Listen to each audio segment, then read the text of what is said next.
What's up, everybody? Welcome back to another live stream for the Scalar Learning channel. Man, it's been a crazy day. By the way, sorry, I'm just ordering a coffee for myself via Postmates real quick because I want to get the order going before we start recording. So, anyways, while I do this, I figured I'd talk real quick about yesterday. So, for those of you who don't know, yesterday I was in the middle of recording this video. I see somebody in the chat. What is it? Who said that? Shri Malela is saying, hey, isn't this part of the live stream already done? And that's because I posted, the video's still up. I posted it yesterday and I was streaming yesterday morning. And for those of you who saw, I think I can still show you. Let me see. You can see my window over there, the last one. It's kind of hard in the sunlight, but I don't know if you can see. It's completely shattered. And it was crazy because it was so loud and it happened in the middle of the not in the middle of the stream, like at the beginning. I was like a few minutes in and it just it popped. We're still trying to figure out why or what happened. I talked to one of my buddies who kind of works with building houses and stuff because it's a brand new house. And what he had his theory is that there's couple theories. One, the house is settling and like it puts some extra pressure. But I think the correct theory is that what I have in my house are double paned windows. And what that means is there's like 2 panes of glass and there's a little space in between. And what possibly could have happened, I looked this up afterwards as well. I mean, it's just a possibility, but there was moisture in that section. And as it's getting hotter and hotter, it's heating up and it expanded and just it couldn't withstand the pressure. So I think that's what smashed it because it literally like broke from the inside. It's so crazy. It's kind of like, you can see that it came from inside. So yeah, but luckily it's tempered glass, so it didn't like shatter. It just cracked and it looks like a crazy spider web. But anyways, bottom line is that was wild. I can't believe it's caught on camera. I don't want to take the video down. I'll change the title of it so people don't get confused. But yeah, it was just kind of wild that the whole thing got caught on camera. And I know a lot of people were asking me, hey, are you okay? What's going on? So I appreciate that. Thank you guys so much for the concern and the care. And yeah, but I'm all good. Everything's fine. Yeah, but did the window get fixed? No, it did not. So my contractor came over yesterday. He said it's going to take some time because they have to order this particular size. They have to get it cut. They have to get it tempered, and they have to replace it. So God knows how long it'll take. He said maybe a week. I'm hoping it's not much more than a couple weeks because, it's a hazard. It's dangerous. But anyways, that's that. No, nobody threw a rock. We looked outside. I mean, I was literally right here. I was looking at the screen, but it's like I can see the window and it just popped. And the thing is, I've been hearing noises. I think it's been expanding and stuff for a while. So I'm pretty sure that no, it was nothing. I didn't see anything hit it. I didn't see anything on the ground. No, nothing. So yeah, it just imploded. Or exploded. Okay, real quick. So we are going to have to start because I have to do a hard stop at 9. So I'm going to set the timer up really quickly. And it's kind of unfortunate. Normally I like to do these tests for the first time in real time. So I did start it yesterday, but I only got through 5 questions. So we're just going to start right back at the beginning, set the timer, get the calculator set up, and I'm just going to roll and kind of pretend like this is a live take for the first time. So just bear with me as I do the first 5 again. But again, if you're watching this and this is the first video, like whatever, it's pretty much a normal go. All right, my friends, here we go. We're going to start in 3, 2, Oh, by the way, a couple of things just quickly to note. If you haven't joined our Discord server yet, do that. It's descriptions in the link. If you want to sign up for our SAT video course, it's awesome. It's got 4 fresh practice tests, explanation videos for every problem. It's pretty sick. So you can check that out as well in the description link. And last but not least, if you want to hit us up for tutoring, we got the best tutors in the game. How do I know that? Because I'm not just some random owner of this company. I actually am a full-time tutor, and I care so much about this and the SAT and everything. So we do all subjects, but a lot of standardized test prep. So if you are interested, hit us up. We got a wide range of prices.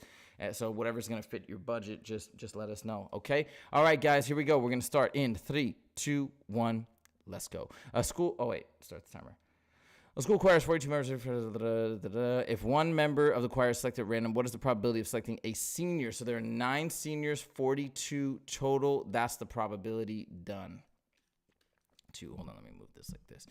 An object is kicked from a platform. The equation is this, where h is the height in meters, t seconds after its kick, which represents the height in meters of the platform again. So this is the starting value, aka the y-intercept. Remember, for quadratics, you only know about the y-intercept, starting point, x-intercepts when it hits the ground or hits, profit is 0, whatever. And the vertex, that's the max or min. In this case, it would be a max because it's negative coefficient. Anyways, the y-intercept, the height of the platform, is that constant, which is 5, because that's when you plug in 0 for t, you'd get that. Boom, done. Number 3.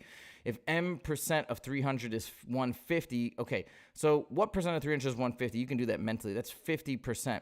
So then what is 50% of 180? Half of 180 is 90. Boom, done. Okay, number 4, which expression is equivalent to this? Let's distribute. We get 2x. We add the exponents when they're multiplying, so it's x to the 8th plus 5 times 2 is 10. That's x to the 1st times x to the 5th is x to the 6th.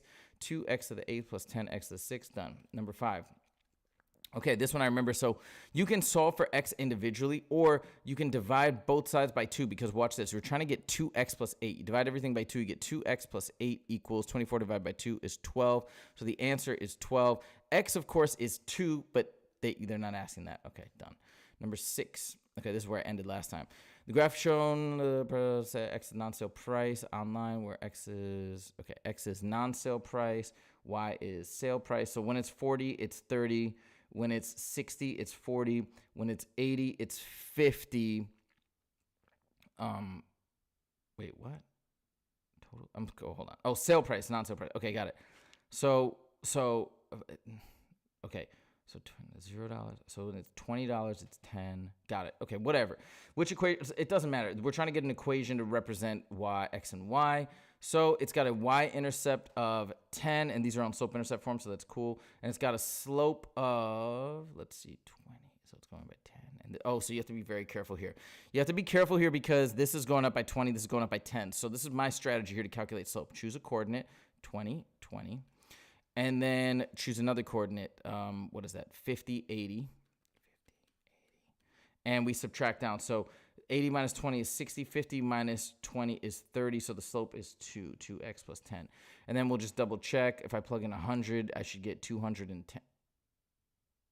Oh, did I do this backwards? Wait, hold on. I did it backwards. Oh, my God. 80, 50. Ooh, I'm really sorry, guys. So what would I say? This coordinate, 80, 50. Yeah, because that doesn't make sense. 80, 50. Now we subtract down. It's 50 minus 20 is 30 over 80 minus 20 is 60. So it's 1/2, not 2. Excuse me. My own strategy almost failed. So 1/2 x. So we're going up 1. That's up 10 over 20. Up 10 over 20. Up 1 over 2. So that is correct. So it's y equals 1/2 x plus 10. Now we're going to plug in to verify. So if I plug in 120, I should get 90. So half of 120 is, not 90, 70. Half of 120 is 60 plus 10 is 70. That works. Half of 140 is 70 plus 10 is 80. That works. Boom, done. Okay. 7. The scatter plot shows the relationship between two variables, x and y. Line of best fit is also shown. What is the equation for? Okay, another one, line of best fit. So it has no y-intercept, you see, because it starts at 0, 0. So you're out. And then the question is, what's the right slope? So again, I'm going to choose 2 points. We got 4, 20, and we've got 16, 80, and we subtract down. 20 minus 80 is 60. 4 minus 6 is 12. By the way, that's negative 60 and negative 12, but they're both negative, so it doesn't matter. Cancels out. It's a slope of 5. They said 4.9. That's close enough. Done. 8. A solution is formed by adding m grams of propylene glycol to 100 grams of water. For this solution, the freezing point in kelvins is modeled by the function, whatever. Okay, hold on. Let me get my head around this. M grams of propylene to 100 grams of water. And which of the following is, so for this solution, the freezing point is modeled by this. So it's the amount, the amount that is there affects the freezing point. Understood. So with none of it, there's 270. Okay. Which is the best interpretation statement? T22. Okay. So this means for 22 grams, because what is it? M grams of propylene. For 22 grams of propylene glycanol, we have a freezing point of 266. That's what it's saying. A solution formed by adding 22 propylene. Yeah, it's literally A. But let's check the other ones.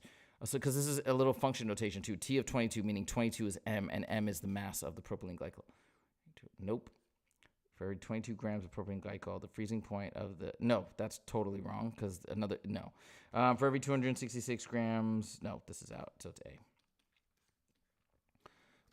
The scatter plot shows the performance index score for a customer. Okay. How many of these chains have a performance index greater than 4? Okay, so I'll just make a little line here.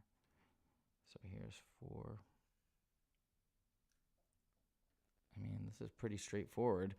It's 1, 2, 3, 4. I don't get it. How many of these? Okay, scatter plot shows 9. How many of these chains have performance index greater than 4? It's crazy. Oh my God. I did customer engagement. I almost did make a mistake. Shows the performance. How many of these customers have a performance index greater than 4? Yikes. It's this thing. I almost made that mistake on another test that I took in person, like a real one. That's funny. So it's just 1. You see? So the performance index is, there's only 1 that's greater. Let's see. I bet you they have 4 as well. You see that? That could have been a really painful mistake. So anyways, make sure you read this. I should have underlined this. That was a mistake, but hey, we got it. All good. Number 10, if each side of a larger square. Okay, so we got 2 squares. I'm going to make them here. Each side of a larger square is 3 times as long as a smaller square. How does the perimeter of the larger square compare? It's 3x. Okay, I can prove it because this is x, x, x, so this is 4x. This is 3x times 4, which is 12x, so it's 3 times. When you're talking about area, it's not like a straight relationship. Like if they're double the size, it's actually 4 times the area. But don't worry about that. This is just perimeter. And if to verify, you could actually choose values. Say like 2, 2, 2, 2, 6, 6, 6, 6, and you see it's 8 versus 24, so it's 3 times. 11, each data point on the scatter plot gives the height in inches and weight in pounds of a llama. Line of best fit is shown. What is the range of the heights for the sample of the 10 llamas? So we have our lowest height at 60, our highest height at 76. So the range is 16. It's the difference of the greatest to the least. Let me make sure I didn't misread that. Yeah, this is the weight. You see, they put 230 for the weight if you made that mistake. But, you know, we're good. Which best approximate? Okay, equation of line of best fit. I love it. There's so many of these. So again, for line of best fit, this is something I tell my students all the time. Don't just try and create it. Choose 2 points, use point slope, because again, this could trip you up. You're like, oh, y-intercept of 175. No, right? Because that's not the y-axis. That's 58. So I'm going to choose 2 points. I'm going to choose this one. Oh, yeah, 66 comma. And I could be using a calculator, but whatever. Okay, 66 comma 300, and then another nice point is, I'll say 76 450. Okay, and now watch how easy this becomes. Subtract down. That's negative 150 over negative 10, which is a slope of 15, so it's positive. It's got to be, no, it's not this one, sorry. It's in the wrong spot. What am I doing? It's ought to be A, because it's 15x minus 706. Now we're going to plug and chug a couple points just to make sure. Actually, I could do it just from here, so watch. Let's do point slope. So y minus 300 equals 66 times x. I'm sorry, not 66. What am I doing? What's the slope? I said the slope is 15, right? Equals 15 times x minus 66. So I'm a little slow this morning. I apologize. Y equals 15x, and then what's 15 times 66? I don't know, 990, right? 990. So it's 990 negative plus 300, which is minus 300, and then it's minus 690. And that's what we have here. 15.3 and a negative 700, close enough. So you see how the point slope really saves the day there. Okay, based on the data from the random sample of, is this the same question? Oh no, it's different. Now it's out of that, cool. You see from this mark, you can tell the multi-part problem is over. Based on the data from random sample, the mean value of population was estimated to be 5.1 with associated margin of error of 0.2. Immediately when I see margin of error, I'm like, okay, cool. That means we can go as low as 4.9. We can go as high as 5.3, meaning subtracting and adding the 0.2. Boom, boom. Findings of plausible mean. So it's anything that's in this range is good. Out, out, out, in, done. 14. Another 2-part. 14, 15 for the following. When a ball is thrown straight down with initial feet speed of 32 feet per second, the ball hits the ground and bounces up. The equation, it represents the relationship between the ball's height and the maximum height that the ball reaches after bouncing once. Okay, so we got an equation. It's usually a quadratic with these type of things. It's kind of weird that it's linear, but that's okay. If the initial height is 24, so hold on. When a ball is thrown straight down, ground bounce, the equation represents the relationship between the ball's initial height, x, and the maximum height. So if the initial height is, oh, I get it. So that actually makes sense to be linear. So the higher the height, the higher the height, the initial height, the greater the maximum height. So the initial height is 24. So so I'm going to plug and chug. Y equals 1/2 of 24 plus 8. And that's just straight plug and chug. 1/2 of 24 is 12 plus 8 is 20. You see? So that's just straight up using that linear equation. Let me make sure I didn't make any mistakes. Initial height is 24. The maximum height is that. Okay, 15. If the maximum height of the ball reaches after bouncing once is also, if the maximum height of the ball is also x feet. Oh, it's when they're equal. Got it. Huh, this was weird. So what they're asking is, if the max height is x, and then let me just make sure I get the equation right.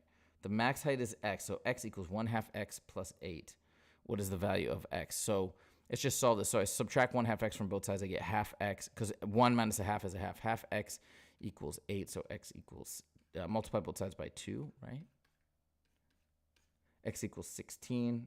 That's it. Let me just make, if the maximum height the ball reaches after bouncing once is also x. So let's just make sure. So we plug in 16. Half of 16 is 8 plus 8. Yeah, it's right. Okay. Do we even need this graph? No. 32 feet per second. So weird. Yeah, I guess not. Threw me off a little bit. But anyways, 16, the sun converts 589 million metric tons of hydrogen into helium each second. Which of the following is close to the number of slugs of hydrogen that are converted to the sun each second? So this is a conversion problem. So we got 589, I'll just say million metric tons. And we're trying to convert to slugs. Which of the following is close to the number of slugs and hydrogen that are converted to the sun each? Oh, and it's second, right? So this is per 589 million. Oh, this is per second. Each second. So we don't even need that, because I can say second, but it's going to stay second. Actually, let's do it for 1 second. And then we need to convert to slugs. So then we have 1 metric ton to 68.52 slugs. And this is million. So honestly, I should have put this just to not mess up. So what is close to the number of slugs? Oh, but it did say in millions. Never mind. So, no. Yeah. So I need to put this in, and then we'll, just to be like accurate, kind of didn't need it, but we'll put it in here. So it's 589 million. And then we're doing the conversions, you see? So then I multiply, and I put, since I have metric tons on the top, metric tons go on the bottom and they cancel out. So it's literally 589. Let's go million times 6852. 68.52. And then they want this in millions. So then I'm going to divide by a million. And we get 40,000. So approximately 40,400. Let me just make sure. Let me just make sure this makes sense in my head. It should be 589. Should be approximately times 7. So that's 6 out. So 42. So this makes sense. 42,000. Yeah. I'm just doing a mental, what do they call a gut check. So we're good. Okay. 17. During an experiment, the number of phytoplankton in population doubled each day. So this is an exponential with 2 in here. I am already telling you this is out and this is out. This is an initial value of 2 and it's 300. Or wait, that's like increasing at 30,000% or something, right? 2, whatever it is, like something crazy. So it's gonna be one of these two. Anyway, it's D because of but we'll come back to it. There were 300 phytoplankton at the start. So the initial value for an exponential should go right here, which is why D is correct. But we're going to look at this more. Which function represents the population X days after the start of the experiment? So what I say is, even if you don't remember the basic format for an exponential, be like, okay, I know that at time when X is 0, I know I should have a population of 300. And since it's doubling every day, so that means after 1 day it should be 600. After 2 days it should be 1,200. So now I got 3 points. I really only need 2. But now which equation does this work for? If I plug in 0 here, I get 1. Plug in 0 here, I get 1. Plug in 0 here, I get 2. I mean, just from the initial value, you can eliminate everything. Plug in 0 here, I get 300. Plug in 1. 2 to the 1 is 2. 2 times 300 is 600. So that's how you do it. 18. Oh, wait. Sorry. The ratio of, watch how I'm breaking this down as I read it. The ratio of children to adults is 1 to 12. There are X children at the restaurant. What represents the number of adults? So I'm going to say Y, and we're trying to get an expression to represent Y. Watch my proportion. So I can say this is basically the proportion, but we'll say 1 over X equals 12 over Y. I could do it differently too. I could also do 1 over 12 equals X over Y. Same thing. And I just went over a problem like this the other day with one of my students, and it was confusing because it's like we have two variables, there's only one. But remember, we just want an expression to represent this. So this works really nicely. Watch, we cross multiply, I get y equals 12x. I want an expression to represent y, that is 12x, done. Now, let's make sure we understand, let's plug it back in. So it says children to adults. There's 12 times the amount of adults as there is kids. So if, which represents the number of adults. If x is the number of children, let's say x is 2, yeah, adults is 12 times 2 is 24. B is correct. 19, another two-parter. Certificate of positive investment account, which money is deposited a specific amount of time. The investment earns a guaranteed yearly interest during the term. The table shows the annual, percentage yield. CDs 18 months, blah, blah, blah, blah, blah. Okay. So we've got annual percent. So this is how much you're making per year. So you're making 2%, 1, blah, blah, blah, blah. Okay. Total interest earned for an 18th month term. Oh, this is for a deposit at $2,000. So $2,000 for 18 months, right? And this makes sense. 2% of $2,000 is $40, but it's a year and a half, so it should be about 60. But I think it's compounding, right? Okay. What is the range of the? Oh, it's a typo. What is the range of the total interest earned in an 18-month term by CDs at the banks? Represented in the table. So just range, biggest minus smallest. So 60.91 minus 19.613, and then that's 41. 41, 31 like this. 20. The total interest earned in the 18th month term at Bank B. Total interest earned at Bank B. 4091. Is what percent greater than the total interest earned at Bank C? So what we have to do, we're talking about percent greater than 30 point. So because they're saying what percent greater than this is the baseline. So this is how you make sure to do this. So the amount greater, we have to find the difference, right? So I'm doing that. You could do a calculator, but I think this is faster. So 1068. So we want to know 1068 is what percent of 30.23. I already know it's got to be this, but we're going to go ahead and do it on the calculator just to be safe. 10.68 is what percent of 30.23, because that's our baseline, and there you go, 35.3%. Total interest earned. Let me make sure I didn't misread that. B and C, 40.91, 30.23. The total interest earned in the 18-month term at Bank B is what percentage greater than C? So what percentage greater than C? It's the difference over C, which I did. Boom, done. Okay, 21. How many solutions does the equation have? What we do in this case, it's a linear equal linear, distribute, and simplify. Distribute. 2x plus 6 plus x equals 3x plus 6. I already know. Oh, this is going to be, it's infinite. 3x plus 6 equals 3x plus 6. This means that when the two sides are equivalent, it's going to be the same. It's going to have infinite solutions. Anything you plug in for x will work. Go back to the original. Let's plug in 5. 5 plus 3 is 8 times 2 is 16 plus 5 is 21. 5 plus 2 is 7 times 3 is 21. 5 works. What about 0? 2 times 3 is 6. 3 times 2 is 6. I found 2. It's linear. You're not going to have two solutions. You're going to have 0, 1, or infinite. So there you go. Back to the timer. The solution of the given system of equations is xy. What's the value of 5x minus 2y? So, oh, look at this. It's so beautiful. You can just add these together. You don't try and solve for x and y. It's a waste of time. They set it up perfectly for you. Just combine it. So 4x plus x is 5x. Negative 8y plus 6y is negative 2y. Negative 1 plus negative 10 is negative 11. That's what they're asking. 5x minus 2y, negative 11, done. Okay, if I wanted to, I could find x and y and like really be careful if I have the time, but it's okay. I don't care. 23. How many distinct real solutions does a given equation have? Factor. Oh, wait, no. What am I doing? The fastest way is to use the discriminant. How many distinct real solutions? So we're going to use the discriminant. B squared minus 4ac, where this is a, b, c. So b squared is negative 8 squared is 64 minus 4 times a is an invisible 1, c is a 20. So this is 64 minus 80. Now, this is going to give me a negative. When it's negative, there are no real solutions. If it was 0, there'd be exactly one solution. If it was positive, it'd be exactly 2. This is not possible with a quadratic. Done. 23.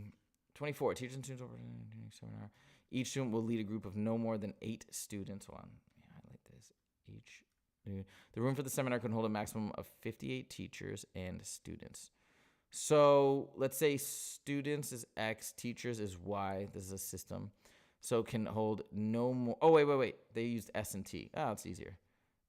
S and T. So we know that S and T has to be less than or equal to 58. You're out. So C or D, cool. And, and the second inequality is already here. And each teacher will lead a group of no more than 8 students. So what that means is 8. Hold on, let me get my head around this. No more than 8 students. So 8 times the number of teachers, and here's the number of students. This has to be less than or equal to S. Actually, wait, I got a better idea. A better way to put this is S divided by 8 has to be greater than or equal to 10. Okay, let me try and explain this. So each teacher can't do more than 8, right? Does this have to be let me think about it for a second. So if this is 7, right? If S is 7 and T is 1, no, other way. T has to be greater than or equal to, excuse me.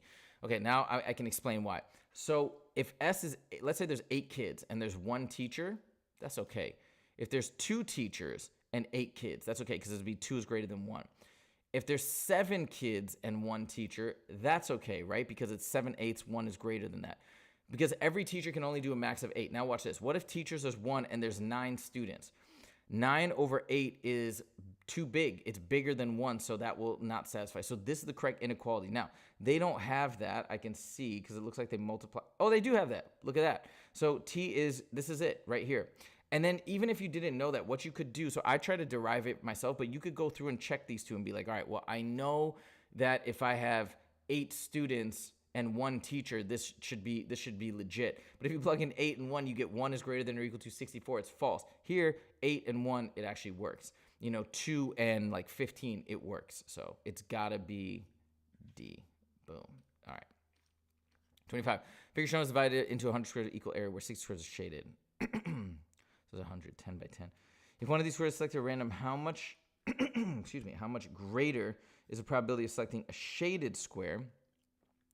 So 60 out of 100. Then selecting a square that is not shaded. So then it's 40 out of 100. So that's 0.6, 0.4. So the difference is 0.2. How much greater is, I don't need to double check this, right? 10, 8, 6, 24, 28, 30. Yeah, it's 60. Okay, one of these squares is selected at random. I'm just checking because it's 25 and it's a little easy for 25. If one of these squares is selected at random, how much greater is the probability of selecting a shaded square? 60 out of 40, 60 out of 100. Selecting a square that is not shaded, 40 out of 100.4 points. 2 done. There we go. I think it's right. 26.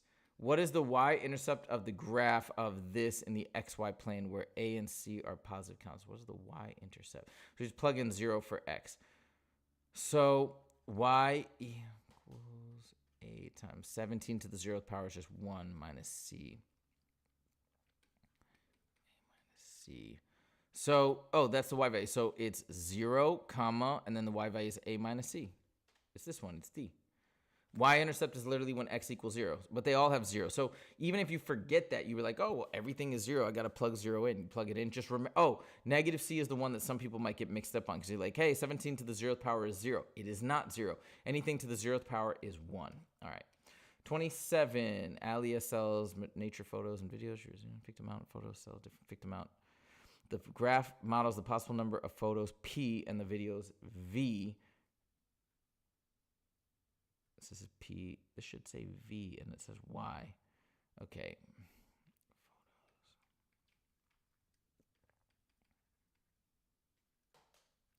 Number of photos.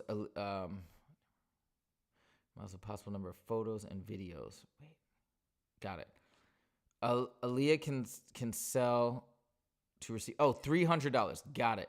Oh, this is one of these. They've been doing a lot of these lately. So that means each video, when you sell no photos and 6 videos, each video is $50. And each photo is, if you sell 15, is $20. Okay, great. So it's B. So 20 times the number of photos, because it's $20 per photo, plus 50 times the number of videos, $50 per photo to equal 300. And we can quickly plug in here, plug 6 in for V, we get 300, and 0 for that. Plug 15 in, we get 300 plus 0 for that. What's another random point? I don't know. This one. 3. No, let's do 2.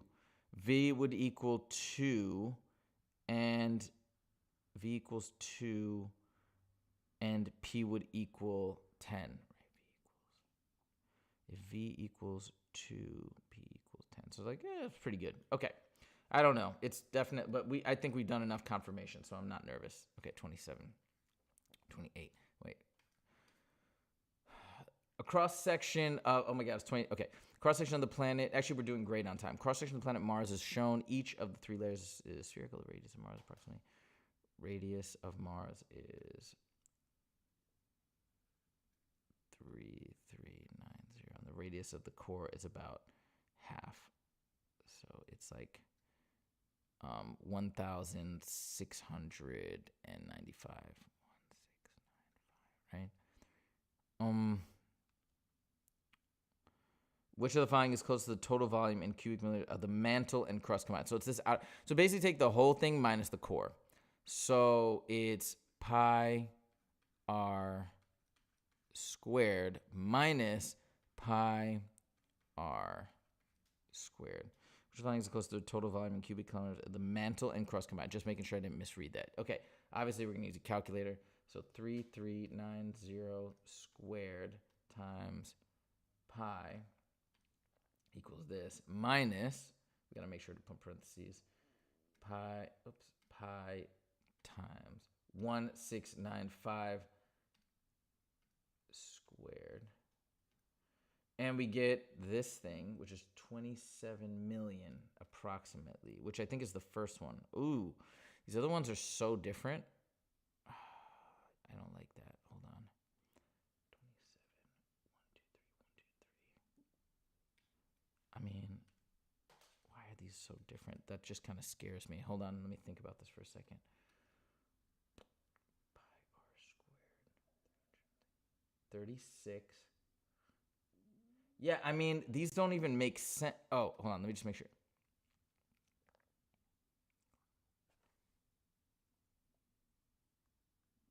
These ones don't make sense because these are bigger than just the volume of the thing itself. Because, okay, let me make sure I did that right.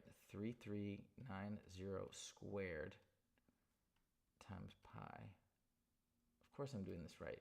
Because it's, yeah, these don't even make sense. These are in the billions. Even the whole thing, this is crazy. So you don't even need a calculator. You can just be like, the other ones are so off. All right.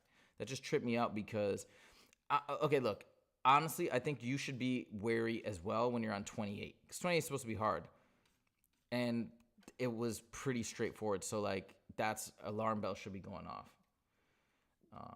So that's why I took extra time. Okay, let's see.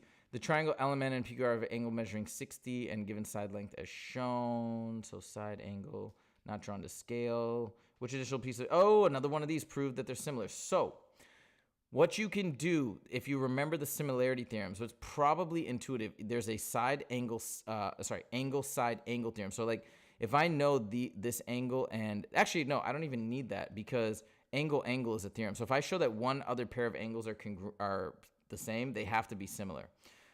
We also have a side angle side. So if I know that, see how this is like a 2 to 3 ratio? If I also see the same proportion on this side, then it's also enough to show similarity. Okay, let's see.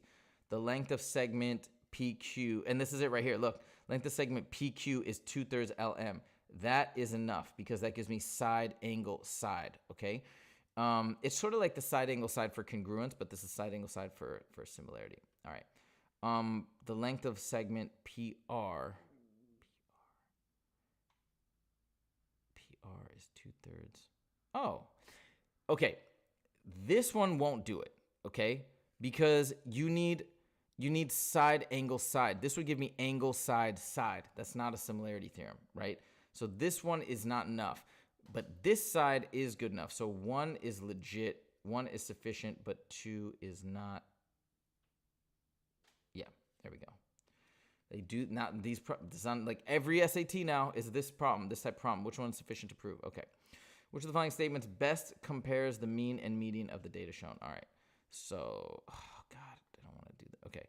So the mean is going to be annoying. So we got a value of 4 10s, that's 40, plus 3 15s, that's 45, plus 2 20s, that's 40, plus 5 25s, that's 125, plus 6 30s, that's 180. Oh, I should make sure 40, 45, 40, 125, 180. And then this divided by how many? 4, 7, 9, 14, and that's 20 divided by 20 is, so here's the mean. Okay, and then the median is the middle. What did I say, 20, right? 4, 7, 9. Yeah. So the median is going to be in between the 10th and the 11th value. So here's 7, 8, 9, 10, and 11. So the median is 25, right? The median is, nope. The median is, yep. The median is, nope. The median, nope. Okay, done. All right, we're on the free response, and we got a lot of time, so we're in good shape. Here we go.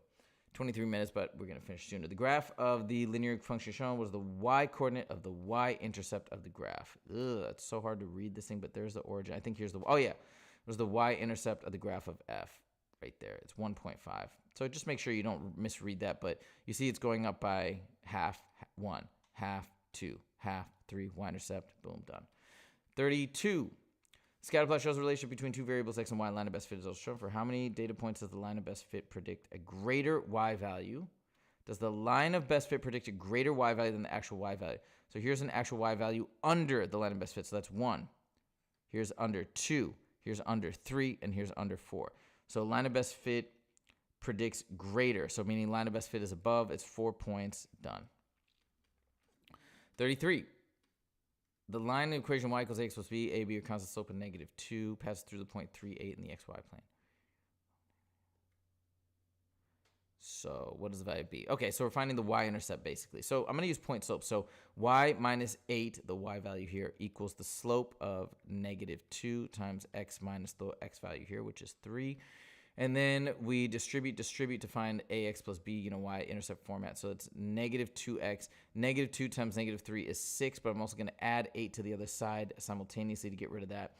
So y equals -2x plus 14. So my y-intercept is 14. B is 14, and we're done. Okay. 34. What is 19% of 200? That's all they're asking. 0.19 times 200, it's 38. But I did that mentally. I'm going to double check just to be safe, as you should as well. Hold on one second. 0.19 times 200. 1 second. Boom. 38. Done. Okay. Getting a call from Uber. Okay. What is the sum of the solutions to the given equation? All right. So first I'm going to divide both sides by 2, and we isolate the absolute value, and we get 10. Then I'm going to split. X minus 9 equals positive 10. X minus 9 also equals negative 10. We're going to add 9 to both sides. X equals 19. Add 9 to both sides. X equals -1. 9 plus -10 is -1. Then they said the sum of these two solutions, 19 plus -1, is 18. Boom. Done. 36. No, wait. There's 36. Hold on 1 second. These guys keep calling me. Hello?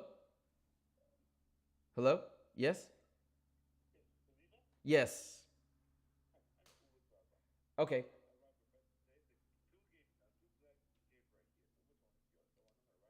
I'm on the, if you're facing the 3 houses, right? I'm the 3rd house. I'm the farthest on the right.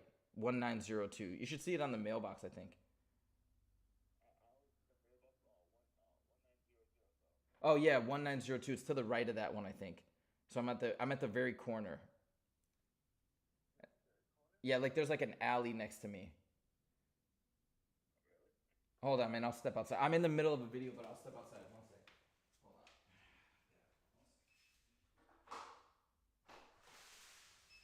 Okay, you see me, sir?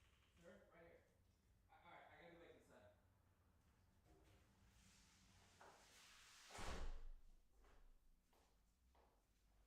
All right, sorry guys. It's my coffee just got delivered, but okay. Let me see the timer. How much time do I have? All right, it's cool. All right, a 36. Point P is the center of the circle shown. What is the value of x? Okay. Oh, this is exactly from a practice test way back in the day. This is crazy. I can't believe they did this problem. It's almost identical. All right, so cool. So I don't know. I think it's on practice test 1 or 3. I can't remember. So check this out. We're trying to find the value of x. We know that this is 25 and 25. And there's a couple ways we can do this. We know, okay, I'm going to do it, whatever. Let's mix it up. This is so crazy. So I'm going to mix it up. I'm going to draw a radius here. And this might be the best way one of the best ways to do it. So if I draw a radius, this is equal, isosceles triangle, then this is 25. Then I know that this adds up to 50. All triangle angles add up to 180, so this is 130, right? Same thing here, right? That's 25, this is 25, so this is also 130. So I know that that's 130, 130, that's 260. So to go all the way around in the circle is 360, x is the remaining piece, which is 100. Another way you could do this is if you recognize that the relationship between this angle and this angle, x is double a. It's another way you could do it. It'd take a little longer, and it requires that additional piece of information about inscribed angles and central angles. But I think what I just did is the best. Adding in a radii, creating triangles, done. 37. Okay, quadratic function can be used to model the height and feet of the object in terms of object was launched according to the model, and object was launched in the air from a height of 0. So look, here we go. Y equals ax squared plus bx plus c. So we have, according to the model, object was launched to the height. So if height is 0, that means c is gone, 0. It reaches maximum height of 25. So the vertex is 25, 1.25, comma 25. That's the vertex. Just launched. Based on the model, what was the height in feet? Okay. 1 second. Okay. So we can come up with an equation for this, actually. Let's see. Do vertex form. So y equals a times x minus 1. This is a pretty hard problem. X minus 1.25 squared plus 25. So that's how we do vertex form. Hold on. Let me get rid of this. So then, and then we don't know what a is, but it tells us there's a height of 0. So maximum height is 0. So if I plug in 0, I should get 0, if that makes sense. So if I plug in 0, that's negative 1.25 squared. I don't know what that is. 1.25 Okay, so y equals 1.5625a plus 25, excuse me. And this is an initial height of 0. So I subtract 25 and divide by that. So 25 divided by second answer, but it's going to be negative, is negative 16. So a is negative 16. Great. Now I got my formula for the quadratic. Negative 16. And then we just plug and chug. Based on the model, what is the height in feet of the object? 1 second. So I plug in 1. 1 minus 1.25 is negative 0.25. Negative 0.25 squared. That I know is 0.625, but I'm going to do it anyways.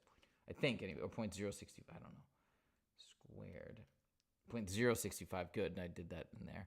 And then times 16, but it's negative 16. That equals, 1. Look at that. But it's negative 1 plus 25 is 24.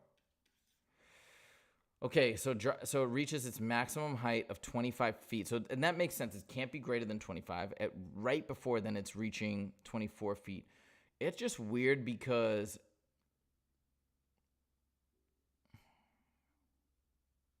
it would seem like it'd be farther away. You know what I'm saying? 0. Let's see what is at 0.5. Hold on, let me just double check. 0.5 minus time is it. Okay. And then if I square that, and then I times it by 16, and that's negative 9, of course, plus 25. So it's 16. That's at a half a second. Okay. So maybe it kind of bows out. I don't know.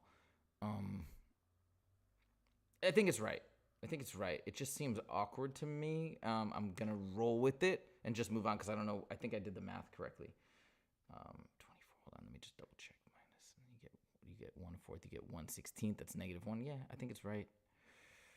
Okay, 38. During a chart trip, a passenger recorded the car's instantaneous fuel economy in miles per gallon 20 different times. The histograms summarize the distribution of these data. The bar represents an instantaneous fuel economy of at least 32 miles per gallon, but less than, so between 32 and 33. The second bar represents an instantaneous velocity of, got it. So this is 32 to 33, 33, that. It's just explaining the histogram.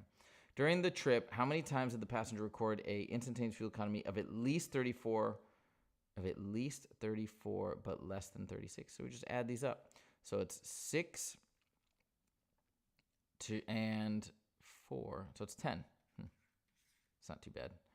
I'm going to go back to this one. I just want to make sure I didn't make a mistake. I'd be really bummed if I got this wrong. So a quadratic function can be used to model the height and feet of an object in terms of time in seconds after the object was launched.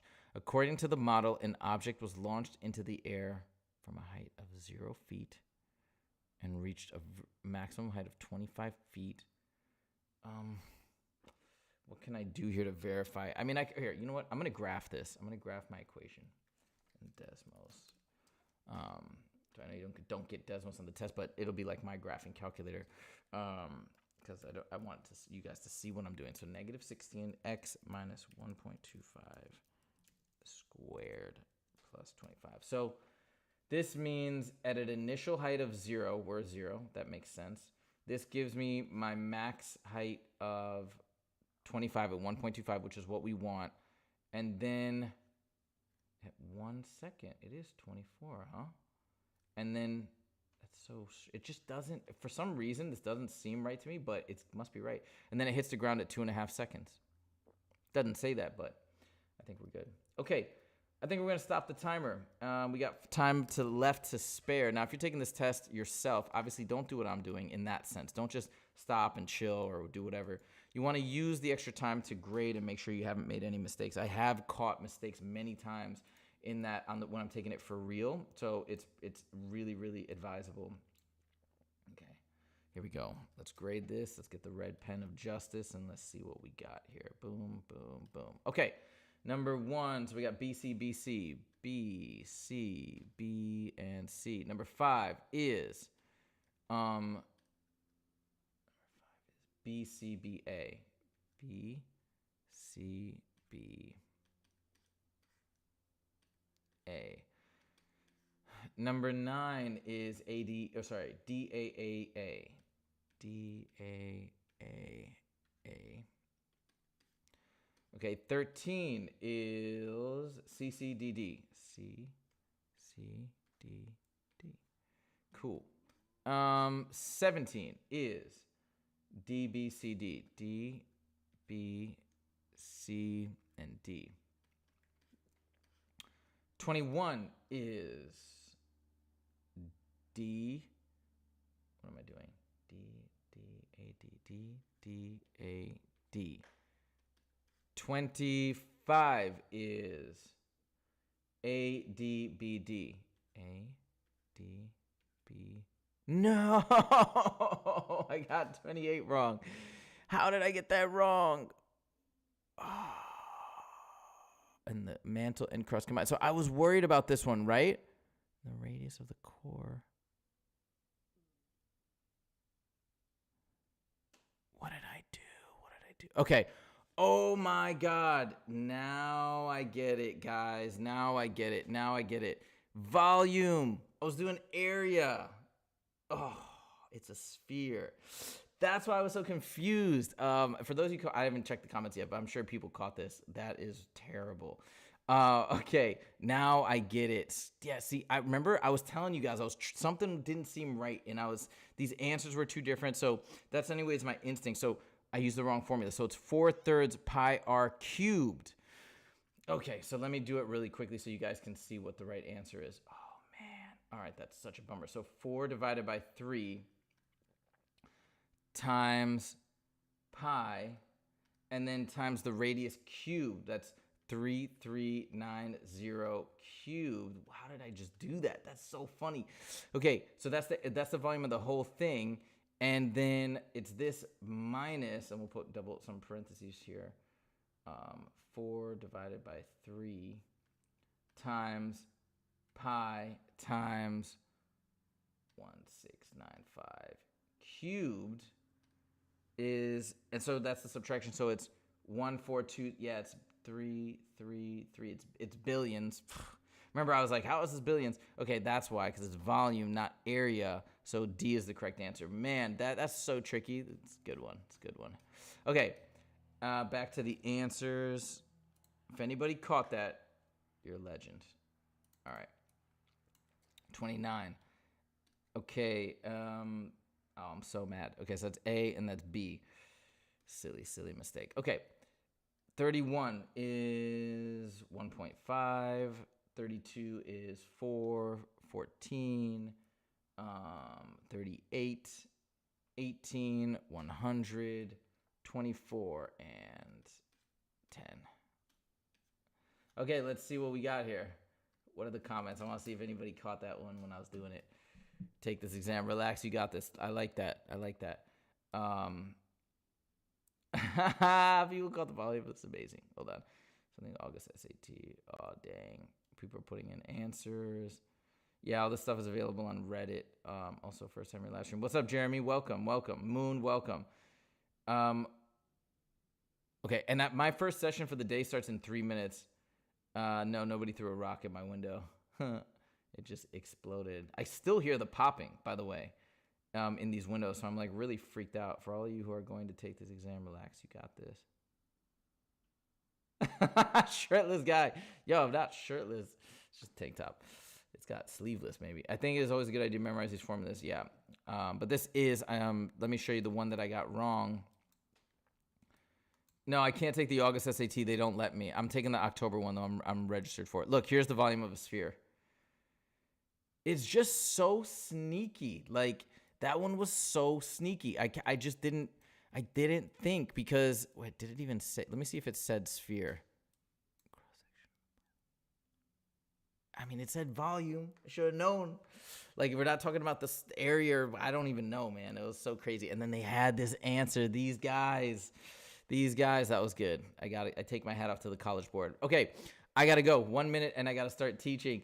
Thank you guys so much. If you liked the video, please click the like button. And thank you for coming back after I filmed it yesterday. It was a big, crazy thing that happened. I'm so sorry. But for those of you who were planning to come yesterday, I apologize. For those of you who came back, thank you so much. If you want to subscribe and see more, make sure to click that subscribe button. If you want to join our Discord server, link is in the description. Hit it, and if you want to check out the video course is pretty awesome because it's $15 a month. You can cancel anytime. It's got 4 fresh practice tests.